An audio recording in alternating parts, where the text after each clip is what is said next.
Covered a bunch of the Samsung Galaxy Note 10 rumors, leaks. I think we even had the model, the mock-up metallic model showcased upstairs alongside some of the upcoming iPhone metallic models. We got a brand new rumor, confirmation. Tech Radar feels very confident that the next generation Galaxy Note 10 Plus, originally rumored to be called the Pro, is going to add more cameras than the non-Plus version. And we didn't necessarily know if that was going to be the case. I think a couple times I talked about it having a bigger battery and a bigger screen, which, of course, that's the easiest way to plus something. You don't put the plus on it. All you got to do, you go to bigger battery, bigger display. But they may go the extra mile in the camera department. The rumor here states, I mean, look, it's practically beyond a rumor the way Tech Radar is talking about. They say, we're almost totally confident the Samsung Galaxy Note 10 will have 3 cameras and the Note 10 Plus will have 5. So the rumor there, beyond the rumor, totally confident, according to them. 5 cameras, that's pretty wild. Now, they go on to speculate what those 5 cameras might possibly be for, because that's obviously a lot of cameras. 5 cameras. They're getting out of hand here, Will. These things are like full out digital SLRs at this point.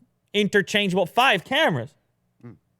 How many photos you taking, Will? You take five photos a year. You got 5 cameras. You got a camera for every photo. Yeah. Now you take 5 photos in 5 minutes. A guy like Otis, you hang out with him.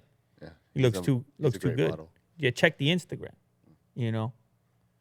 I heard he's very popular. Otis. Yeah. I hear he's so popular, leads to a lot of conversations you get to have with people.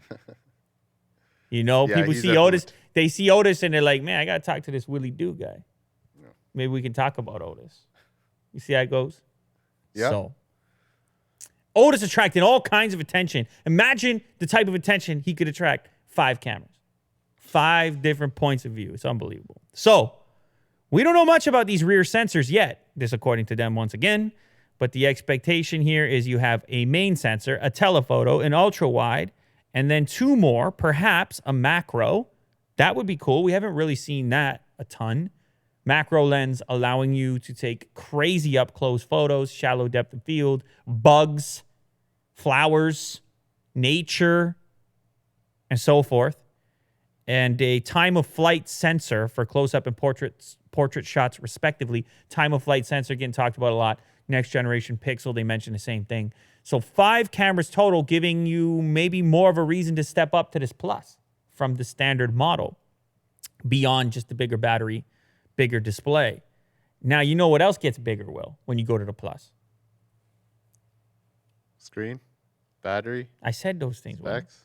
I said all that. What's the last thing that gets bigger when you go to the Plus? The price. The price! Ladies and gentlemen, it took you a second. But you got there. Took you a second, but you're there now. And I like that about you. Better late than never. Of course. So you're there now. That's right. The price is going to go up. I'm going to go out on a limb right now and speculate that this is going to be the most expensive thing we've seen so far outside of the Galaxy Fold, which was $1,980. This baby's going to be in that $1,500 department. How about that? I'm speculating. But they're going to give you 5 cameras. They're going to put the Plus name on it, and the Note, already one of the most expensive devices at launch price. Holy moly. Ladies and gentlemen, get your wallets ready. Or don't, because I'm warning you. If that's outside the spectrum, don't even think about it. Because I'll be surprised if that thing comes in under $1,200. How about that? I'm going to put that out there. I'm going to be surprised. I'll be surprised. How about this, Will? This one made me laugh a little bit. I had a little chuckle when I saw this one. Yeah. Apple's, Apple's coming out with another laptop, supposedly a 16-inch laptop, which is a different scale for them. Maybe OLED. Everybody's excited. Finally, a new design. Maybe a new keyboard. Modern MacBook Pro. Well, Huawei, they had an event, and they launched their very own 16-inch laptop. You know what they call it? The Magic Book Pro. Yeehaw! The Magic Book Pro, ladies and gentlemen. I don't know about you. Like, as far as I'm concerned, that looks nothing like a MacBook Pro. So I know why 9 to 5 Mac is talking about it. Come on, that's comedic at this point. What are we doing out here? I get it. It works. It works, but can we, like, mix it up a little bit? Will. Sheesh. Trying to confuse consumers. Yeah, straight up confusion. I'm confused. Wait a minute. Do I want the MacBook Pro or the Magic Book Pro? I can't remember because Magic sounds fun. So I can't remember. Oh, my goodness. So they legit have this event. They call it the Magic Book Pro. It's also 16 inches. They beat the 16-inch MacBook Pro to market, obviously, by a bunch. As they do, they catch the inside information and they beat them to market. They go, 16-inch laptop. Yeah, we'll drum up one of those babies in a couple minutes. We'll go back to the boardroom. We'll drop one of those babies. Look at the font on Magic Book. How dare you? Good Lord. Like, I'm all for everybody playing the game. I'm all for it. And, everybody deserves to. But, geez, when it's 1-to-1 like that, I mean, it's practically like you hopped on AliExpress and you typed in MacBook clone and you got one of those generic clone versions. That's how similar it looks. Now, interestingly enough, this particular, for the record, whatever, I don't even use a MacBook. I mean, it's not like I'm trying to defend Apple here. I'm just saying, like, you're lying to yourself if you look at that and you don't see a MacBook. And then they call it Magic Book. In case you want to give them the benefit of doubt, they call it Magic Book, and it's 16 inches before the rumored 16. So just like, let's be honest, what's going on here is pretty obvious. But interestingly enough, even though they put the Pro designation in there, this likely won't be a Pro performer because it's going to have the 15-watt Intel CPU in there, which would give you actually similar performance to the MacBook Air. Not the Pro series, which, as you know, has the higher spec processing power.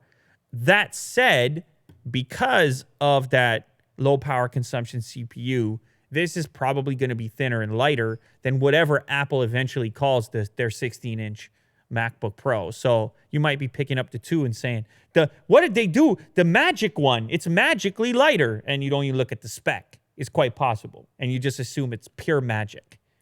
But for those of you that watch these videos, I don't think you're going to be confused by that. I think you're going to know exactly what you're looking at if you stumble upon a Magic Book Pro versus a MacBook Pro, especially when you look at the operating system. For one, you'll know there's a difference. Now, look, Huawei has made some nice laptops.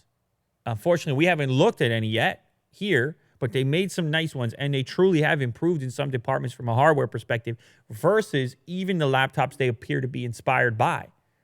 But when you get this close and you make the name Magic Book and you put the big B on there, you actually do yourself a disservice, in my opinion, of drawing that parallel so close that me as a customer, I start to question where the inspiration is at all and how it is that you're perceiving your job within the technology sector.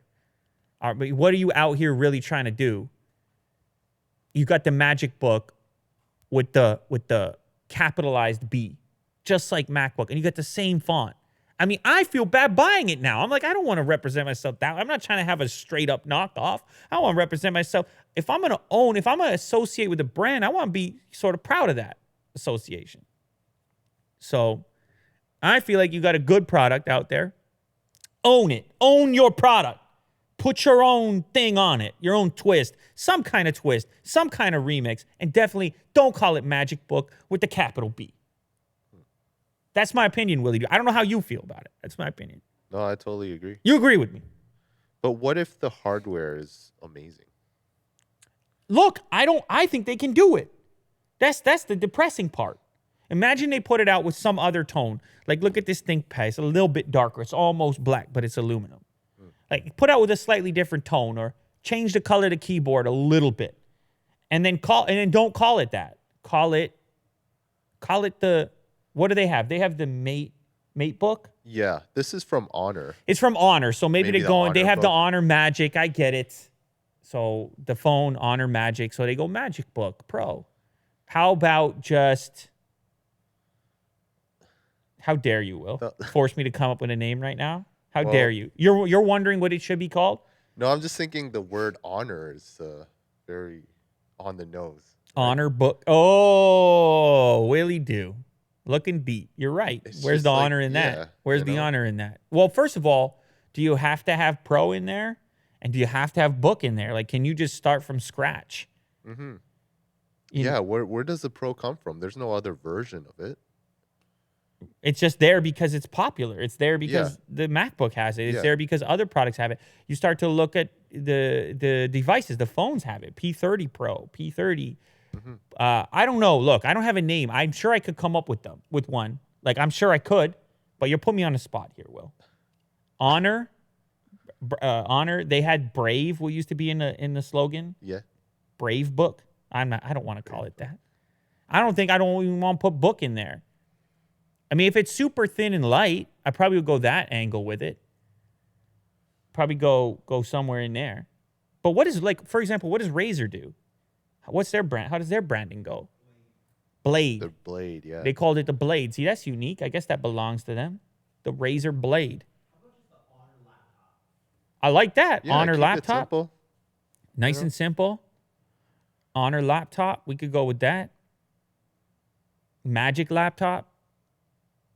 Even if it was just Magic Book instead of Pro, if it was just Magic Book, I feel like look, we're stuck on this now. Well, look what you did to us. What are we doing? Drumming up names here for products we don't even get to name. I'm just saying you had everything to choose from. The entire English language is what you had, and that's where you went with it. So I don't approve. It's not my style. I don't like it that much. What can I say? And I don't even use a MacBook, so I'm not particularly offended in that department. What is this that I'm using? X1 Yoga. Fine. Like, it's not even an exciting name, X1 Yoga.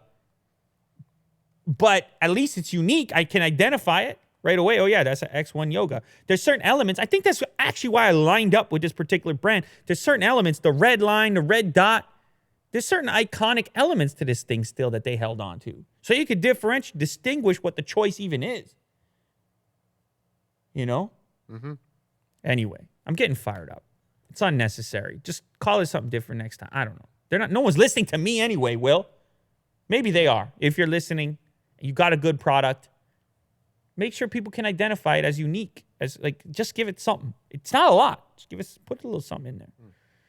Microsoft just leaked a major start button redesign for Windows 10. This coming via bgr.com. A little while back, they tried to get rid of the start button. And I know guys like you were very upset. Willie do. Oh, yeah. Do you When they remember got that? the Metro UI. They tried to get rid of the start button. Yeah. You were protesting. You were out in the streets. Guy like you. You had the mask on, the umbrella. That was you, right? Yeah. You couldn't tell. Yeah, you had to sign. It was anti-Microsoft sign. How dare you? It said on it. How dare you, Microsoft? Start button militia. That's what you belong to, right? Exactly. Yeah. Yeah, that was it. I know. Memory's got me. fading. It was a long time ago, so it faded. It faded a little bit. I was a leader, and you It got me. faded a little bit. But anyhow, it didn't last because people, seriously, I'm not even joking. People were very upset when the start button went away. They're like, what do I do? How do I use my computer here? Anyway, they've been thinking about the start button, obviously, because there's this leaked version. Not leaked, but I guess it's kind of like an early version of a next-gen Windows copy. And they have reworked the start button and the menu that comes with it, apparently, if according to these screenshots, which have emerged. Windows 10 Pro Insider Preview is actually what this one's called. You can see the exact build. What is it? 18947. You can see a picture of it, obviously, if you go look at the video version. If you're on the audio, you're not going to see what it looks like. But essentially, the way this breaks down, you have you don't have those live tiles anymore, which I got to say, I don't use those at all. I do not use these live tiles. They're a nuisance. I load this up. I just look at it. They're moving around. It all seems like too much for too little. I'm all this real estate here, and it's not useful to me. Yeah, these live tiles, holy moly. Especially when you boot up a new system, All these things, Microsoft Store, Office, pre-installed apps, games they want you to download, play. I like squares. I do. I like squares, but This is too much. it's a lot, man. I like squares, but it's a lot. So the new design, I really like, actually. It's kind of like a quick access menu. It's very Android-y, I would say.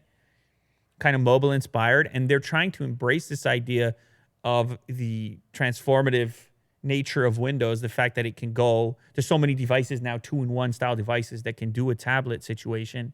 And so this feels more in that universe, more cohesive as you go from the tablet interface to a typical computer interface. And I feel like it's a bit more careful. It's a more careful way of moving into this direction here. And I appreciate that. I think they're thinking about users now. They're thinking about feedback. Now, there's a picture as well there, which you can see what it will look like in the tablet format. Yeah, there you go. And anyway, it's a leak, so it's not necessarily going to be this way. It's currently on this insider preview. I suppose changes could take place. And I know Windows users in general, people who use any platform and are very familiar with it, they could be defensive about changes in general. But for me, this is promising. I've actually enjoyed my experience moving back to Windows. How much has happened since I used to be on the daily? Because, of course, I had the stopover in MacBook land for a number of years. And I'm like, man, they tightened it up. They're thinking about it. I feel like they're hearing feedback. And this is another movement in that direction. I think it's promising for the time being. Of course, I have to try it myself. I still turn off a lot of features in Windows. Part of me switching over to any new Windows laptop is turning a bunch of stuff off and like configuring it. There's still a little bit too much of that, in my opinion. Once I get it the way I like it, I'm like, man, this is clean right now. So I say to myself, I have a little moment. It's the way I want to say, man, this is clean right now. I'm all alone when I say something like that. Have you ever seen those like heavy modified Windows? Modified Windows builds? Yeah, of course. I used to mess with that back in the day. But I just feel like they've gotten tighter. They've gotten closer. I also noticed by default, this one seems to have the smaller task bar down there. Is that what that's called? Task bar, nav bar? What is the bottom bar called? Task bar. Yeah. I think it's called It's called the task bar. Anyway, they got the small one. Now, I don't know if this person selected it on their insider preview or if it's by default, but I always go to the small task bar right away. The other one's too ugly. And I don't need it. I don't need that much space. So I just pin a few things that I like. I use the taskbar a lot. I keep the desktop clean. You can make Windows what you want it to be. And it's all very exciting. So the start button is going to change a little bit, but at this point, it looks to me like it might be for the better. JBL made this announcement like a while ago at Google I/O 2018 that they were going to work on this sound bar that had all your Google stuff integrated into it, essentially an Android TV sound bar. Now, sound bar is not the most exciting territory. Like, it's just, okay, cool. Like, my stuff sounds better. I do think they're a huge improvement over your built-in TV speakers. But see, the problem is then they become the central focal point of your whole AV stuff. Like, everything has to go into it in some fashion or another because now you need to feed your sound through there. What I like about this particular product, which, by the way, is now finally available years later, it's not cheap. It's important to note. It's like $400, but it's going to be a whole Android hub inside the soundbar, Android TV box, Google Assistant, Chromecast Ultra in one device. So you're going to be able to say, hey, Google, and get it to play music, or hey, Google, and get it to play something on a TV. And it seems to make a lot of sense to have a singular place to make that happen. Because as it stands right now, you might have maybe a smart speaker of some kind, but then you might also talk to your TV in one way or another. And there's a lot of separate components that you would have to put together. And apparently, if you do the math, it's actually not all that expensive. A Chromecast Ultra is like $70 to begin with. And if you wanted to get some type of Android TV box to plug in, if you wanted to get an all-in-one solution for this, a sound bar, the Chromecast, and everything else, you can understand how you could get close to that, especially considering JBL typically has high-performing stuff from an audio perspective. So maybe this is the best solution for you. You can skip the Chromecast Ultra. You could skip the Google Home, right, that you got to speak to, which this probably sounds better than that anyway. And it points to kind of a cool move where you're going to let third-party manufacturers tap in. I guess Amazon has done this to a certain extent with their Alexa product. Now the Google Assistant can move into these third-party products, maybe eventually right in the TV. But you get this speaker, you get an improvement for your music, and you get a better way to interact with your TV. That's the way it goes. And so the product is available now on the website. There's also an optional subwoofer if you want the bass to go with it. If you're the movie type, that's another $300. So then you're into a pretty heavy system. I have something similar. I currently own one of the Bose soundbars with the subwoofer attachment. And it's amazing what you can get out of these things. You could have some, and look at that. You see that, Will? Hey, Google, do this, do that, turn off the TV. You get all those benefits. Hey, Google, open Netflix. It's the way it appears to me in this demonstration is like it's a real improvement over most smart TV interfaces, which can be annoying. Mm-hmm. And the remote, just doesn't work that well. And I use Apple TVs, and even there, you got Siri that you're supposed to talk to, and then you have, like, if you can line it up in the various apps, if you're, say, in YouTube, you got to go to the actual search bar before the audio search is enabled. So by default, if you hit the microphone icon, even if you're in the YouTube app, it launches Siri back up, and Siri doesn't know what to do with anything. So Google Assistant on your TV, singular device to control it all, compelling to me, easy setup to me. So this is interesting as far as I'm concerned. We talk a little bit about electric vehicles on here. Of course, we talk about Tesla. But in an exciting development here, the traditional North American automakers, they're getting interested in electric big time. And no bigger than this recent story that I got right here, where Ford showed off an electric F-150 capable of towing 1 million pounds. Will. Now, one thing you need to understand about why this is important is because the F-150 is an incredibly popular vehicle. Popular on a scale that would make the Model S tremble, or the Model 3. You do not understand how many F-150s are out there and sold on a regular basis. That is the vehicle of America in many ways. So popular. And so to showcase a vehicle this powerful, now if you look at the picture, you could tell it's heavily modified. This ain't, you can't walk into a store and buy this. But what you're trying to do from a marketing perspective is say, hey, what we're working on could have this application in a popular form factor that everyone already knows and loves. And when you go talk to truck guys who buy these things, what are they going to be worried about with electric? I don't know. Is enough power? The torque. Yeah, torque. Can I haul stuff? Yeah. So they go, you're worried about hauling stuff? How about we set you up with 1 million pounds? Now click on the video here.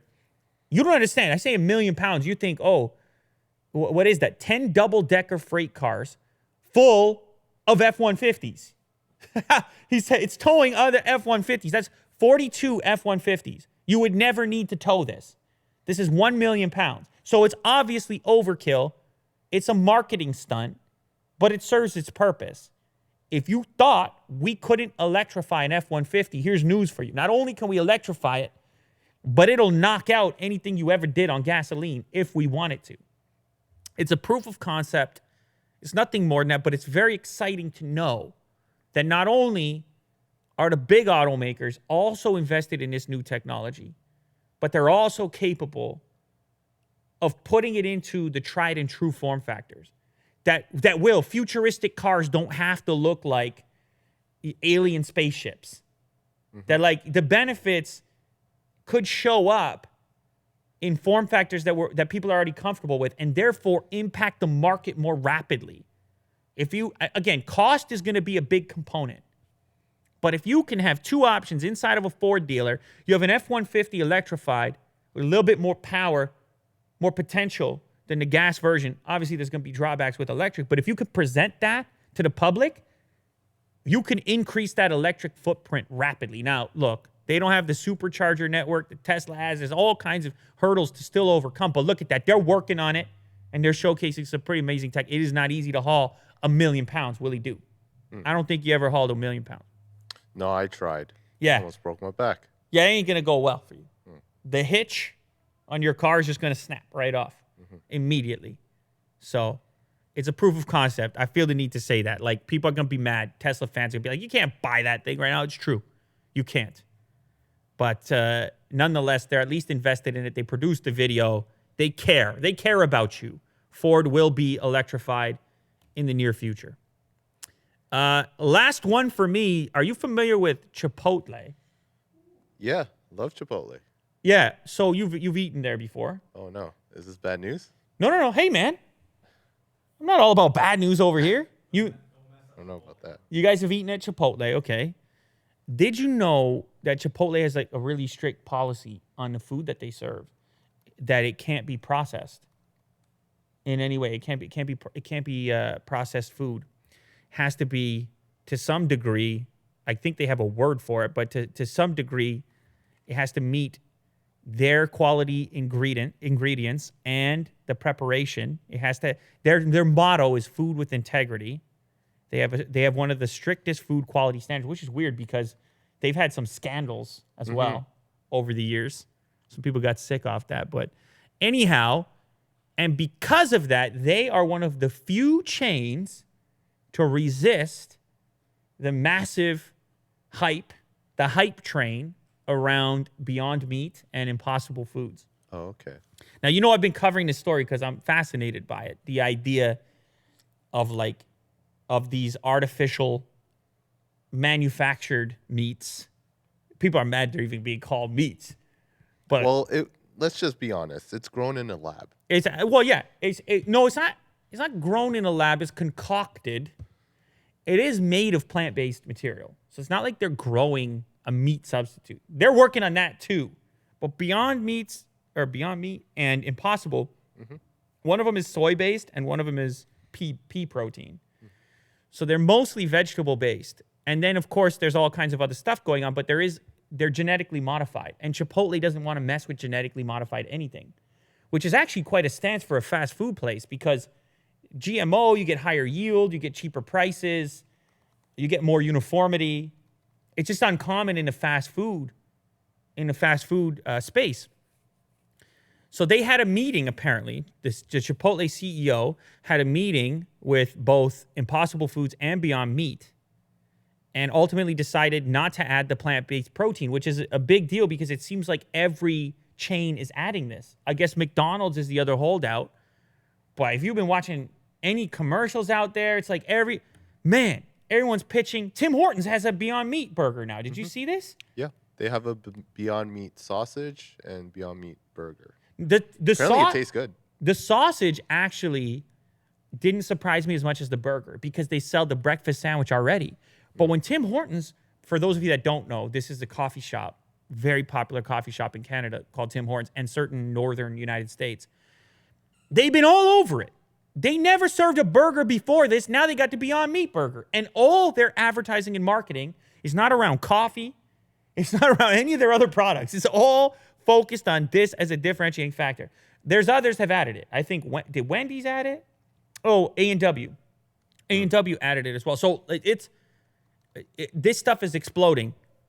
And here you have, for the first time, you have a major food chain coming out on the negative side of it, saying it doesn't meet their strict standards for food integrity. So they were the first fast food chain, Chipotle, to eliminate all GMO products from its ingredients. And the official line on why they wouldn't carry it is over here. Where is it?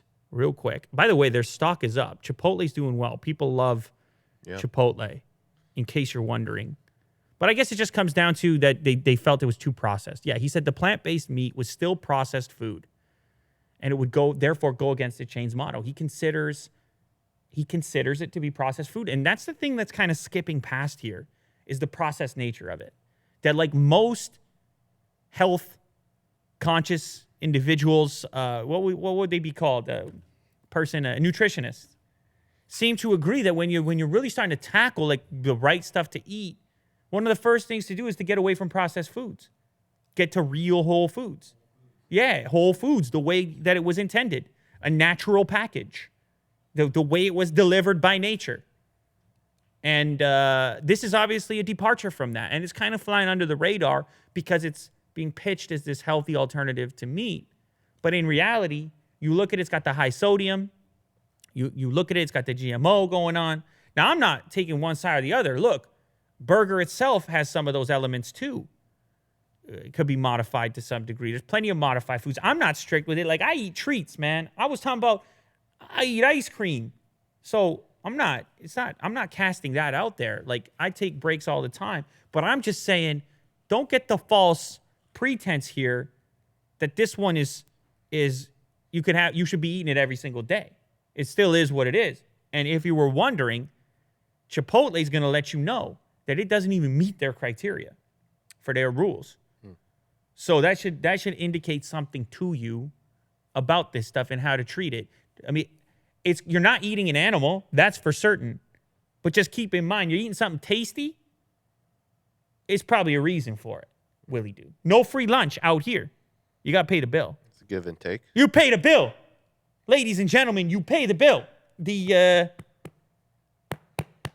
That's me slapping the gut. Yeah. Nature makes you pay the bill. You try to mess with nature in the first place, you pay the bill later. Somebody does. The planet, I don't know. You do. The gut does. So anyway, I don't know about you guys, but you want to go get some Chipotle or what? Yeah, you do, right? You see how that goes? Oh, yeah. Right there? Chipotle Mexican Grill. Not an advertisement for them, but like that's a stance. And then they come out publicly. That's got to hurt the stock because the Beyond Meat and Impossible stuff has been flying. Look at that. Mm-hmm. Chipotle flying even more, though. Unbelievable. They're doing great. So company had $1.43 billion in sales. I guess people like it. Go out and try it. I don't know. Check it out. It's up to you. All right, Will, what do you got for us today? You want to talk about something or you want to jump into a question? Just a quick news. You got a quick one? Holy. It's about gaming. So you know about Dota 2, right? What do I know about it? Well, it's a MOBA. It's a MOBA. Well, of course I know about it. I know all about the MOBAs. No, I know. But they play it competitively. Yeah, it's a strategy PC Yeah, game, they play it competitively. you know, I know what it is, man. So they have this event called the International every year. It's kind of like a World Cup. Damn, look at that prize pool. The best teams play for the prize pool. 30 million. 30 million right now. That's a lot. Now, $30 million. This is insane because I never knew this, but the base prize pool is 1,600,000, but the rest of it, the 28 million, is contributed by people. So how it works is once you contribute, like you pay $5, $10, you actually get in-game items that are rare to that event. Get some skins or something, you know. I just thought this was amazing because 28 million was what people, you know, contributed. And this actually 30 million surpassed Fortnite's goal, which was 30 million, but right now the international is going up. It's at 30,400,000. Yeah, I'm seeing right there it surpassed the international 2018 by 30% already. Yep. It's 8.3 million above that. Mm-hmm. So what are these in-game items that I get for my $5? A lot of them I think are like team related, so you can buy like skins that are like for a certain type of team, and like a lot of them are like super rare, so you can't get them again. Wow. It's only for this event. That is a wild concept. Now, there must be a percentage that the developer keeps. Maybe. It can't be. They can't get 100% of contributions. The thing with right? Dota is just like they're so public. Like everyone contributes. Everyone gives their feedback. Like the developers and the public kind of like work together to make the game better. Wow. It's just one of those companies that really listen to the customer or the players, I guess. What a crazy figure, really. You think about it. Mm-hmm. To be funded in that manner. and to then be distributed amongst the best players. It's a real come up. Yeah. Like $30 million, no joke. You're almost in pro sports territory. Now I get it; it's for the whole tournament. It's not for any one athlete or any one. Right. Like it is a team based. But even there, one team won't win the 30 million. The prize pool will be like first place, second place, third place. But those are still some serious winnings for a video game tournament, to be honest. Yeah, it's the highest. It's the highest ever. Fortnite claimed it was the highest. Well, it was like 30 million, but this has surpassed that. So is this type of tournament, is this something you'll watch? Maybe. You would check in on that. Yeah, they do it well. The production's good. They have like a good host, the hostess, I think. They have like, a lot of tournaments and little games that they play. It's interesting. All right. Well, there you have it, ladies and gentlemen. $30 million up for grabs. Yeah. Get your Dota on. Right on. Get your act together. Do something with yourself. Yeah. Get better at Dota. That must be impossibly hard. Like, if I wanted to be the best Dota player in the world, what age would I have to start training? Like, obviously it's obviously too late for me. Yeah. I'm looking for the next gen. Yeah. Is that like a thing? Like, are kids starting at 10 years old? I was thinking around 10. Yeah, I don't know, man. That's a crazy. It's a complicated game. It's a crazy gig. There's like over 100 like characters. I mean, you got kids playing real life sports. Yeah. The bigger these numbers get, the more kids can look at their parents and be like, yeah, I'm pretty good. So anyway, let's see what you got for a question today, Will. All right. Okay, so the subject is what to see and do. Willie do. From Jamie. The question is to Willie do what to see and do. You see that? I'm visiting Toronto from the UK for the first time in September and wondering if you guys know of anywhere I should visit or check out, which aren't the typical touristy stuff, like the CN Tower, Niagara Falls. Not the typical touristy stuff. He wants the inside line.